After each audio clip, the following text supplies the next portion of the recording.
ازيك؟ يعني انت لسه شايف الحلقه بتاعت الصور وكده؟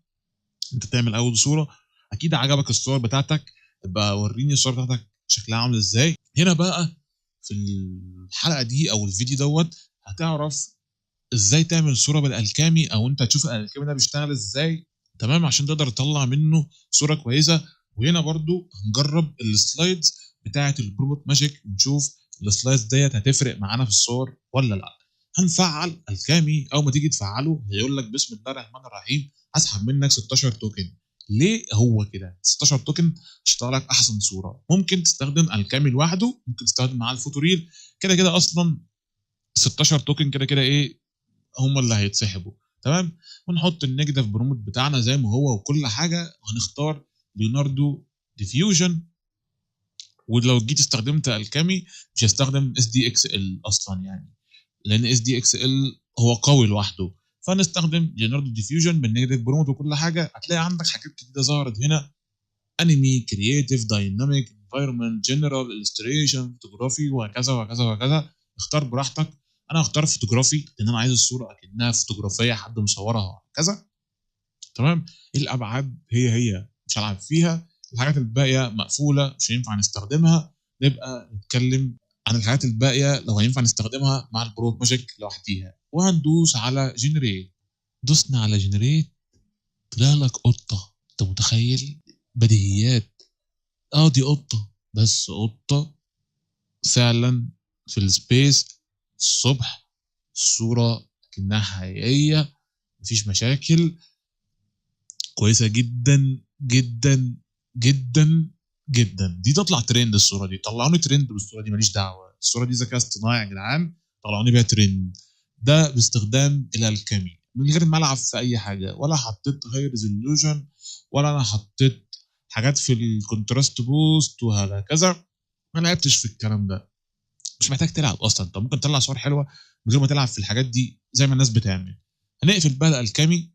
تمام. احنا مش محتاجينه في حاجه. نرجع تاني 1024 في 1024 ونروح على البروموت ماجيك ونلعب في السترينث بتاعت البروموت ماجيك. هنخليها قليل، بعد كده هنكبرها. هنرجع نخليها مثلا على 1 وندوس سيف وندوس على جنريت. ومره كمان هنعليها ونخليها 0.8 وندوس على جنريت مره كمان ونشوف الصوره هتكون عامله ازاي. هنستنى الصورتين ونقارن ما بينهم. دي الصوره الاولى اللي هي 0.1، صوره بايظه جدا جدا جدا. شوف كام ايد، شوف شكل القطه عامله ازاي، شكلها يرعب. الفوتو دي شكلها يرعب. الحاجات اللي في الخلفيه مش كويسه. لو جيت اصلا قعدت اعدل في النيجاتيف بروموت مش هعرف اوصل نتيجه كويسه. تمام. لو جينا للصوره دي، الصوره دي بيحسن لك الصوره بشكل جامد قوي، لدرجه انها تبقاش حلوه برضو. فانت لو هتيجي تلعب في البروت ماجيك، ولا تعلي قوي ولا تقلل قوي، هتلعب في النص. عندك من اول 4 مثلا لحد مثلا 8. اقول يا عم لا مش 8، من 4 لحد 7 او 6. ما تلعبش اعلى من كده ولا اقل من كده عشان ما تبوظش الدنيا عليك وانت بتشتغل. بس فانت عندك هنا ده الالكامي وده البروموت ماجيك. تمام. هنا السلايدر ده هنقفل البروموت ماجيك ونجرب السلايدر ده. زي ما قال لك، احنا لو قللنا دي او علينا دي بيديك تحذير. الموقع بيقول لك كده، فما تستخدموش الا مثلا من عند 5 لحد مثلا 9.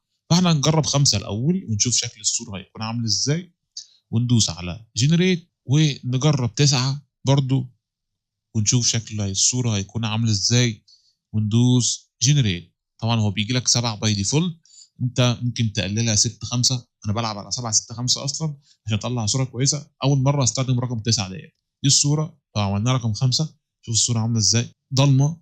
عجبني شكل الضلمه بتاعتها، شكل الخلفيه حلو. الاضاءه مش كويسه قشطه، بس يعني شغاله. في غلطه في رجلينها شغاله، ممكن تبقى تعدلها بعدين في البروموت بتاعك. ولكن الصوره دي شكلها حلو جدا بالنسبه لي. لكن لو اديتها لحد يقول لك لا مش حلوه، او القطه محتاجه تختفي من الصوره وتبقى انت تاخدها تعدل عليها بعدين. لو جينا بقى عند 9، 100% حلوه.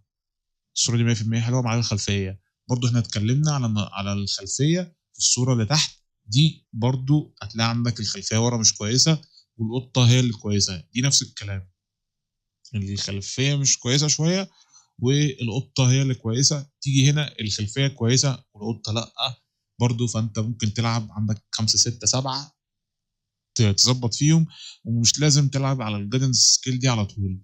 بس لو عايزين بقى ان احنا نعمل باترن، تعالى الحلقه الجايه نكمل باقي الحاجات اللي موجوده هنا في القائمه دي عشان اوريك الماجيك اللي بجد.